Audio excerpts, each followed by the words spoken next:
Bismillahirrahmanirrahim. Assalamualaikum warahmatullahi wabarakatuh.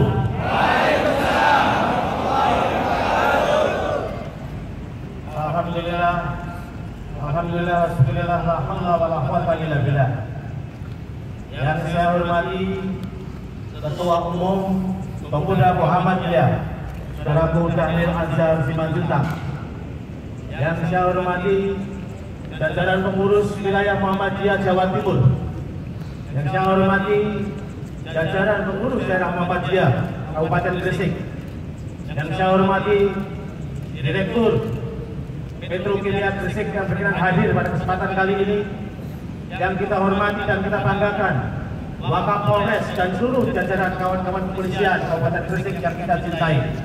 Dan hadirin sekalian, para alim, para ulama, para sesepuh, para sesepuh dari seluruh Muhammadiyah Jawa Timur maupun sejauh yang saya hormati, perkenankanlah pertama-tama kita mengucapkan rasa syukur kehadirat Allah Subhanahu wa Ta'ala, Tuhan yang Maha Kuasa, atas segala nikmat dan karunia-Nya, sehingga pada siang hari ini kita bisa berkumpul, hadir, silaturahim, sekaligus melaksanakan apel mengembirakan kebangsaan dan kesiapsiagaan bencana nasional Angkatan Komando Kesiapsiagaan Angkatan Muda Muhammadiyah, Pokam Pemuda Muhammadiyah.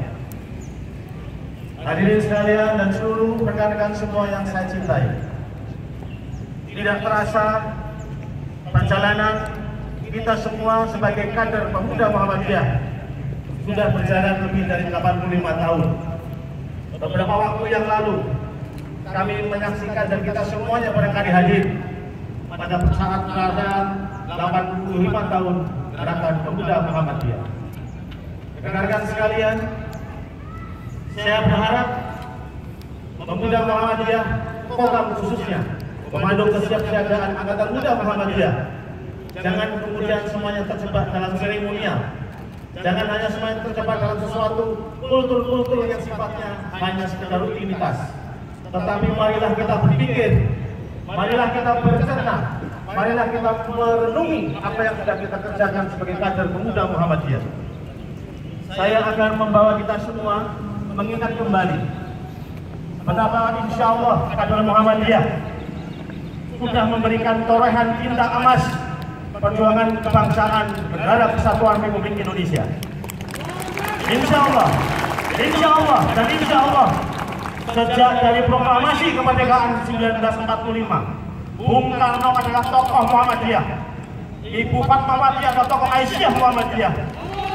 Semuanya sudah bekerja, semuanya telah memberikan yang terbaik buat bangsa dan negara kita ini. Bung Karno telah meletakkan pintu gerbang kemerdekaan. Semuanya tergantung dari diri kita sebagai kader Muhammadiyah maupun sebagai rakyat Indonesia. Apakah kita akan menyambut pintu gerbang kemerdekaan itu dengan gegap gempita, dengan mengisi kemampuan, dengan mengentaskan kemiskinan, dengan memberantas korupsi, atau hal-hal sekitar seremonial belaka? Rekan-rekan yang saya cintai dan saya banggakan, dalam setiap perjalanan Republik ini, semuanya insya Allah ambil peran serta kader-kader Muhammadiyah. Pada saat pelaksanaan dan pengkhianatan G13 PKI, kita melihat bagaimana cikal bakal Pemuda Muhammadiyah melalui Pokam lahir tahun Oktober 25. Pokam didirikan dan dilahirkan untuk memberantas komunisme. Pokam dilahirkan sebagai tokoh yang terdepan NKRI. Jangan ajarkan Pokam tentang masalah toleransi hal yang lain. Insya Allah lebih mahfum Pokam terhadap pergerakan negara kesatuan Republik Indonesia. Itu adalah hal yang patut kita cerna dan kita banggakan dan kita renungi bersama-sama. Jangan kemudian kita terjebak pada kepentingan-kepentingan kelompok, pada kepentingan-kepentingan seseorang, pada kepentingan politik praktis. Semuanya kepentingan NKRI, kepentingan kebangsaan, kepentingan merah putih itu menjadi panduan politik kebangsaan buat seluruh kader Muhammadiyah. Rekan-rekan sekalian, terbukti sejak kemudian lahirnya Pokam tahun 1965 sebagai benteng terhadap komunisme, kemudian lahir pula pada tahun 98, di saat kemudian ada tirani Orde Baru, di situ lahir reformasi, di situ lahir keinginan rakyat untuk melepaskan belenggu dari tirani Orde Baru pada saat itu. Semua mengenal bagaimana reformasi yang digerakkan oleh saudara kita dari Muhammadiyah Amin Rais di situ. Mana yang lain? Semuanya pada tiarap semua. Semuanya pada berlindung dari kepentingan. Sekali lagi Muhammadiyah memberikan torehan bintang emas perjuangan reformasi negara ini. Jangan salahkan reformasi. Kalau kemudian reformasi disalahgunakan, digunakan untuk mencari seorang penguasa, bukan seorang pemimpin yang amanah. Jangan salahkan kemerdekaan. Kalau kemudian kemerdekaan digunakan dan salah arah, tetapi merenungilah pada nasib kita semua. Apa yang sudah kita perbuat sebagai kader Muhammadiyah untuk bangsa dan negara ini. Saudara-saudaraku sekalian yang saya cintai dan saya banggakan, saya terus terang sangat terima kasih kepada saudaraku Ketua Umum Pemuda Muhammadiyah Mas Jadil Yasser di Manjuta. Terima kasih diberi kesempatan untuk silaturahim dengan teman-teman semua Jawa ini. Kesempatan saya bisa menyampaikan apapun kebangsaan saya. Curahan hati seorang kader Muhammadiyah sejak sebelum lahir pun saya sudah Muhammadiyah. Bapak saya itu adalah Komandan Batalion Pertama Banyumas, Letnan Kolonel Sumardi pada saat itu. Semuanya ini adalah betul-betul bagi tokoh Muhammadiyah. Tetapi marilah kita bagaimana melihat perjalanan sejarah perjuangan kebangsaan kita. Reformasi sudah memberikan ruang yang terbuka luas. Rakyat diberikan kesempatan untuk memilih. Rakyat diberi kesempatan untuk menunjuk, menentukan siapa calon-calon pemimpin daerahnya. Sejak dari wali kota, bupati, gubernur, bahkan seorang presiden pun dengan reformasi yang digulirkan, salah satunya motornya adalah tokoh Muhammadiyah. Tentunya ini menjadi penyemangat dan pintu gerbang yang menggembirakan sesuai dengan tema apel kita pada siang hari. Tetapi saudara sekalian, barangkali kita perlu berjuang keras. Bagaimana kita melihat dan bagaimana kita melihat situasi perjalanan Republik ini, barangkali sudah saatnya kembali Muhammadiyah, kembali Pemuda Muhammadiyah meluruskan arah reformasi yang melenceng jauh untuk menuju ke depan. Saya sepakat dengan Mas Dhanil bahwa apapun kita harapkan calon-calon pemimpin daerah, harapan reformasi itu adalah pemimpin yang titik amanah, tabligh dan batinah. Tetapi sekarang demokrasi bisa dibeli. Demokrasi bisa diganti dengan uang. Demokrasi bisa diganti dengan segudang sembako. Jangan salahkan orang yang memberi, tapi renungkanlah apa yang harus kita perbuat dan untuk meluruskan perjuangan negara kita ini.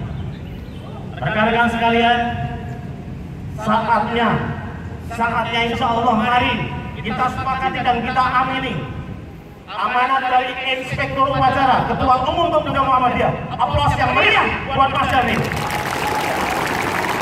Insya Allah atas aspirasi kawan-kawan semua, kita sepakati bahwa kita khususnya di Senayan, saya akan jawab sesuai dengan keputusan partai yang memutuskannya di Senayan, yaitu dari Partai Amanat Nasional yang lahir dari Muhammadiyah, bukan dari mana-mana.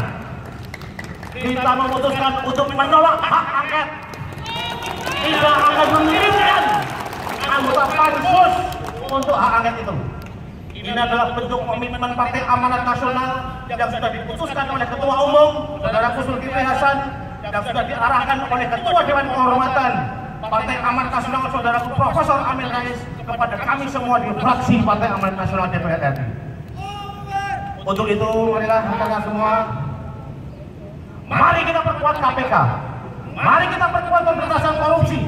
Semuanya ini adalah untuk kepentingan rakyat. Kita luruskan arah perjuangan reformasi kita. Jangan sampai reformasi yang telah dibuka lebar-lebar. Kesempatan rakyat yang menentukan. Tetapi lantas hanya sekelompok dan segelintir orang saja yang memanfaatkan kekayaan negeri ini. Hanya segelintir konglomerat hitam saja yang kemudian menggunakan segala bentuk sumber daya alam yang kita miliki, mengeksploitasi minyak yang kita miliki, semuanya sekarang atas nama demokrasi, atas nama demokrasi, atas nama kerakyatan, atas nama toleransi. Semuanya bohong, tidak ada masalah itu. Semuanya harus kita luruskan bersama-sama. Mari luruskan reformasi, tuntaskan reformasi untuk kita semua. Rekan-rekan sekalian, sebelum mengakhiri dari apa yang unek-unek saya sampaikan ini, saya mohon doa restu kepada seluruh rekan-rekan pemuda Muhammadiyah. Sekali lagi, jangan terjebak seremonial, jangan terjebak oleh rutinitas, tetapi marilah kita berjuang yang terdepan dalam konteks semangat amar ma'ruf nahi munkar, semangat wastabiqul khairat, berlomba-lomba menuju kebaikan. Marilah kita gunakan kesempatan yang kita miliki ini dengan sebaik-baiknya. Kita melihat, saudara-saudara sekalian, bagaimana belahan bumi di daerah Jazirah Arab sana ternyata penuh dengan pertikaian, penuh dengan tumpahan darah dari Irak, dari Kuwait, dari Syria, dari Yaman, dan seterusnya. Saya sedikit teringat manakala suatu kisah kita melihat bagaimana kondisi yang sekarang ini banyak ribuan pengungsi Syria. Mereka pada berbondong-bondong mengungsi di negara Eropa, negara-negara kafir. Tapi kemudian lantas bagaimana kepedulian Jazirah Arab yang ada di sekeliling negara-negara itu? Semuanya tidak ada empati sedikit pun. Semuanya tidak ada merasa kepedulian sedikit pun atas nama kemanusiaan ataupun yang lain. Kemudian mari kita cerdas bersama-sama telah Al-Kisah seperti yang disampaikan oleh Nabi kita Muhammad SAW. Suatu ketika Kanjeng Nabi Muhammad menyampaikan, kemudian memegang janggutnya Sayyidina Umar. Ya Umar, kenapa ya Rasul? Innalillahi wa inna ilaihi raji'un. Kenapa Rasul? Rasul berkata demikian. Rasul menyampaikan, Umar, saya bertemu baru saja dengan malaikat Jibril. Jibril mengatakan kepada saya, hai Muhammad, kekasih Allah, innalillahi wa inna ilaihi raji'un. Kenapa Jibril? Demikian kata Rasul, mengatakan innalillahi seperti itu. Kemudian Jibril menyampaikan, hai Muhammad, suatu ketika nanti pada zaman setelah kamu, umat-umatmu akan terjadi kegoncangan dan bercerai-berai karena dua hal penyakit yang sebetulnya tidak terlalu berat. Apakah itu ya Jibril? Padahal aku sudah memberikan Al-Quran, kitab Allah pada umat-umatku. Jibril menyampaikan, bukan hal yang banyak, tetapi hal yang sangat kecil, yaitu masalah kesesatan dan kekafiran. Dua hal ini ternyata sudah disindir oleh Kanjeng Nabi kita Muhammad SAW, bahwa kesesatan dan kekafiran itu atas petunjuk Jibril ini menjadi sesuatu hal yang kemudian ditanyakan oleh Rasul kepada Jibril itu. Kenapa seperti itu ya Jibril? Karena umat-umatmu itu ke depan sungguh pun sudah ada Al-Quran, tetapi hanya memetik sepenggal-sepenggal ayat Al-Quran untuk kepentingannya saja. Hanya untuk menggunakan sepenggal-sepenggal Al-Quran, hanya untuk kepentingan kelompok-kelompoknya saja. Para ulama sebagian lebih banyak kepada kepentingan-kepentingan dan penjilat-penjilat kepada penguasa. Tetapi pada sisi yang lain, ini masih banyak hal-hal yang harus kita luruskan dan kita pelajari bersama-sama. Yang kedua, kekafiran. Ini menjadi suatu hal yang tentunya ada di depan mata kita. Marilah kita melihat dan memiliki sesuatu yang terbaik buat bangsa dan negara ini. Kesesatan, kekafiran. Sebagai kader Muhammadiyah, saya sepakat. Sebagai kader pemuda Muhammadiyah, saya pun berjanji bahwa insya Allah kita semua jangan hanya sebagai penonton, tetapi marilah kita juga jangan menjadi bagian kebodohan dalam proses demokrasi ini, tetapi menjadi orang yang lebih cerdas, lebih pintar dalam mengawal kebodohan maupun terjadinya suatu pemelenceng arah reformasi ini. Demikian saudara-saudaraku sekalian, marilah kita bersama-sama mengharap doa dan ridha Allah. Semoga Kokam semakin jaya. Kokam! Kokam! Kokam! Marilah kita berharap semoga perjuangan kita mendapatkan ridha Allah. Perjuangan masih panjang. Ingat kata-kata saya, insya Allah Muhammadiyah memberikan yang terbaik untuk meluruskan perjalanan NKRI ini. Jangan ajari Muhammadiyah dengan toleransi, jangan ajari dengan hal-hal kebinekaan. Insya Allah Muhammadiyah yang menemukan itu, yang insya Allah akan memberikan dan melestarikan perjuangan kita. Allahu Akbar!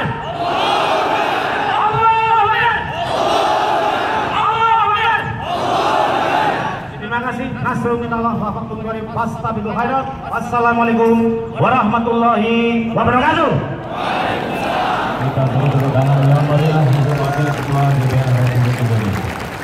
Dilanjutkan dengan penyerahan bendera mata oleh Ketua Umum Pusat Pemuda Muhammadiyah kepada Bapak Ketua Wakil Ketua DPR RI Bapak Dr. Taufik Kurniawan. Mohon berkenan naik di atas mimbar.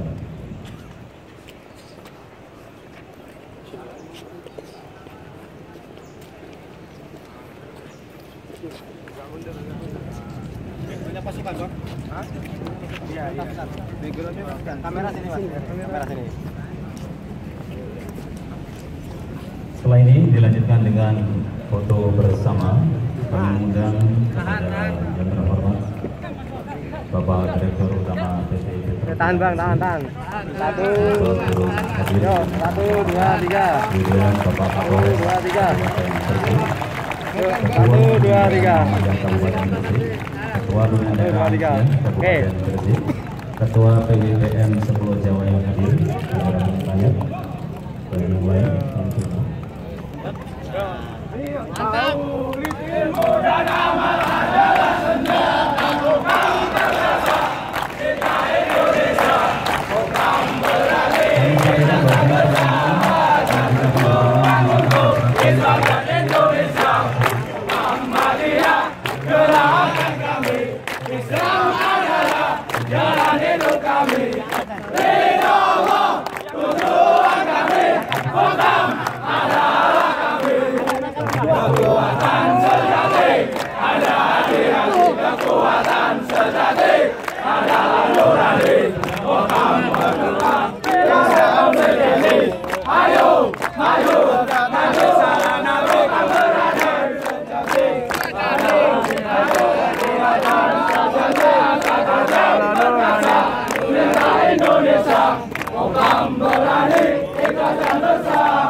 juga rekan-rekan dari pimpinan wilayah. Oh iya, mantap. Sini aja, Mas. Sini aja, Mas.